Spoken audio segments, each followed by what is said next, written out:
बहू कहाँ मर गई? अंदर से आवाज आई। जिंदा हूँ माँ जी।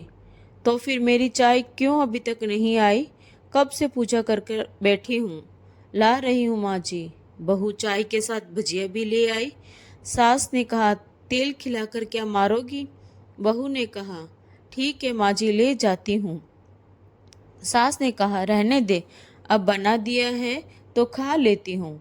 सास ने भजिया उठाई और कहा, कितनी गंदी भजिया बनाई है तुमने। बहू, माँ जी मुझे कपड़े धोने हैं, मैं जाती हूँ। बहू दरवाजे के पास छिपकर खड़ी हो गई। सास भजिया पर टूट पड़ी और पूरी भजिया खत्म कर दी। बहू मुस्कुराई और काम पर लग गई। दोपहर के खाने का वक्त हुआ। सास ने फिर आवाज लगाई, कुछ खाने को मिलेगा? बहू ने आवाज नहीं दी।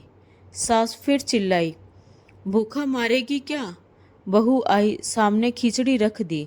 सास गुस्से से, ये क्या है? मुझे इसे नहीं खाना, इसे ले जाओ। बहू ने कहा, आपको डॉक्टर ने दिन में खिचड़ी खाने को कहा है, खाना तो पड़ेगा ही। सास मुंह बनाते हुए, हाँ तू मेरी माँ बन जा। बहू फिर मुस्कुराई और चली गई। आज इनके घर पूजा थी। बहू सुबह 4 बजे से उठी थी। पहले स्नान किया, फिर फूल लाई, माला बनाई, रसोई साफ की, पकवान और भोज बनाया। सुबह के 10 बज गए। अब सास भी उठ चुकी थी। बहू अब पंडित जी के साथ भगवान के वस्त्र तैयार कर रही थी। आज ऑफिस की छुट्टी भी थी। उसके पति भी घर पर थे। पूजा शुरू हुई। सास चिल्लाती, बहू ये नहीं है, वो नहीं है। बहू दौड़ी दौड़ी आती और सब करती। अब दोपहर के 3 बज गए थे। आरती की तैयारी चल रही थी। पंडित जी ने सबको आरती के लिए बुलाया और सबके हाथों में थाली दी। जैसे ही बहू ने थाली पकड़ी, थाली हाथों से गिर गई। शायद भोजन बनाते हुए बहू ने हाथों में तेल लगाया था, जिसे वो पोंछना भूल गई थी। सारे लोग तरह तरह की बातें करने लगे।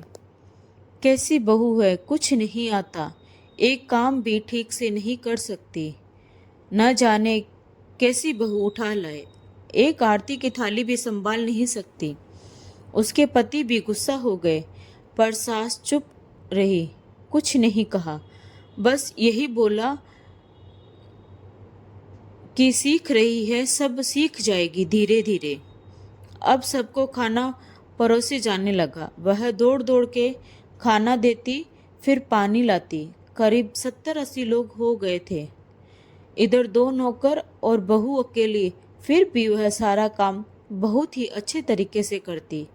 अब उसकी सास और कुछ आस पड़ोस के लोग खाने पर बैठे। बहू ने खाना परोसना शुरू किया।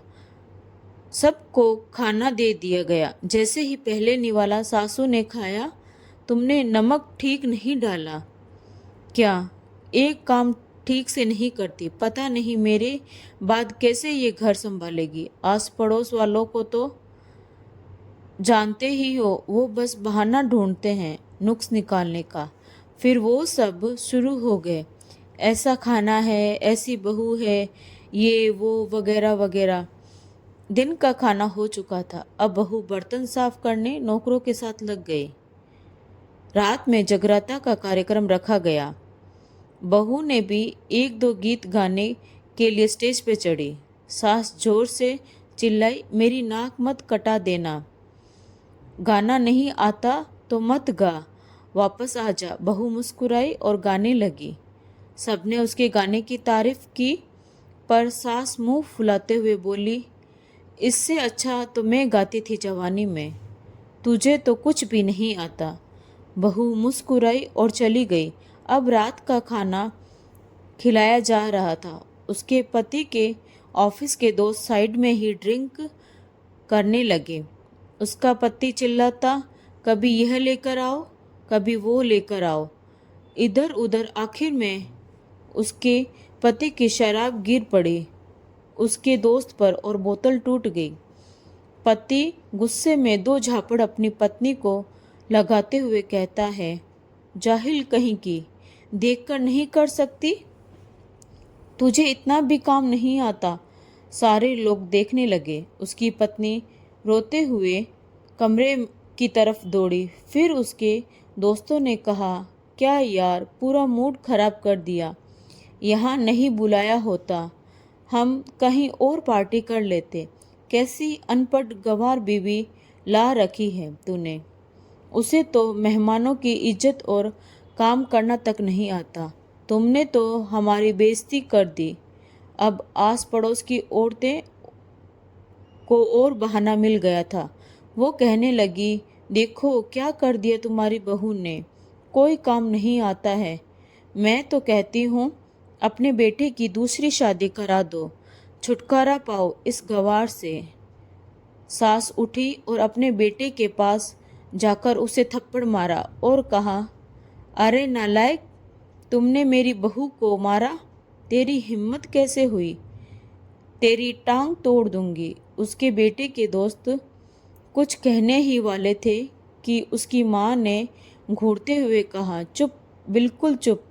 यहाँ दारू पीने आए हो, जबकि पता है आज पूजा है और तुम्हें पार्टी करनी है। कैसे संस्कार दिए हैं तुम्हारे माता पिता ने।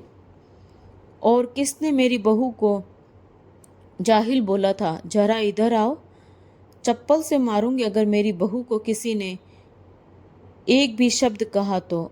अरे पापी, तूने उस लड़की को बस इसलिए मारा कि तेरी शराब टूट गई। पापी, वो बच्ची सुबह 4 बजे से उठी है, घर का सारा काम कर रही है, ना सुबह से नाश्ता किया, ना दिन का खाना खाया, फिर भी हंसते हुए, सबकी बातें सुनते हुए, ताने सुनते हुए घर के काम में लगी रही। तेरे यार दोस्तों को वो अच्छी नहीं लगी। जूतों से मारूंगी तेरे दोस्तों को जो कभी उन्होंने ऐसा कहा। उसके यार दोस्त चुपके से खिसक लिए। अब सास बहू के कमरे में गई और बहू का हाथ पकड़कर बाहर लाई। सबके सामने कहने लगी, किसने कहा था अपनी बहू को घर से निकाल के दूसरी बहू ले आना, जरा सामने आओ। कोई सामने नहीं आया। फिर सास ने कहा, तुम जानती भी क्या हो इस लड़की के बारे में। ये मेरी माँ भी है, बेटी भी। माँ इसलिए मुझे गलत काम करने पर डांटती है और बेटी इसलिए कभी कभी मेरे दिल की भावनाएं समझ जाती है। मेरी दिन रात सेवा करती है, मेरे 1000 ताने सुनती है, पर एक शब्द भी गलत नहीं कहती, ना सामने और ना पीठ पीछे। और तुम कहती हो दूसरी बहू ले आऊं।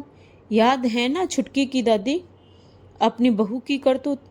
सास ने गुस्से से पड़ोस की महिला को कहा, अभी पिछले हफ्ते ही तुम मियाँ बीबी को भूखे छोड़ घूमने चले गए थे। मेरी इसी बहू ने 7 दिनों तक तुम्हारे घर पर खाना पानी, यहाँ तक कि तुम्हारे पैर दबाए थे, और तुम इसे जाहिल बोलती हो। जाहिल तो तुम सब हो जो कोयले और हीरे में फ़र्क नहीं जानते। अगर आइंदा मेरी बहू के बारे में किसी ने एक लफ्ज़ भी बोला तो मुझसे बुरा कोई नहीं होगा, क्योंकि ये मेरी बहू नहीं, मेरी बेटी है। वह सिसकियाँ लेते हुए फिर कमरे में चली गई। सास ने एक प्लेट उठाई और भोजन परोसकर बहू के कमरे में खुद ले गई। सास को भोजन लाते देखकर तो बहू ने कहा, अरे माँ जी, आप क्या कर रही हो, मैं खुद ले लेती। सास ने प्यार से ताना मारते हुए कहा, डर मत, इसमें जहर नहीं है, मार नहीं डालूंगी तुझे। तुझे नई सास चाहिए होगी, पर मुझे अभी भी तू ही मेरे घर की बहू चाहिए।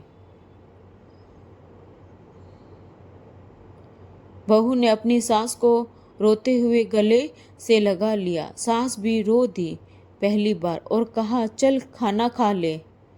फिर मजाक करते हुए कहा, फिर मेरे पैर दबाने चले आना, और ये ख्याल मन में मत लाना कि सास पैर बोलती है, किसी दिन मैं इसका गला दबा दूंगी, क्योंकि अभी कभी मैं भी यही सोचती थी। दोनों खूब हंसने लगे।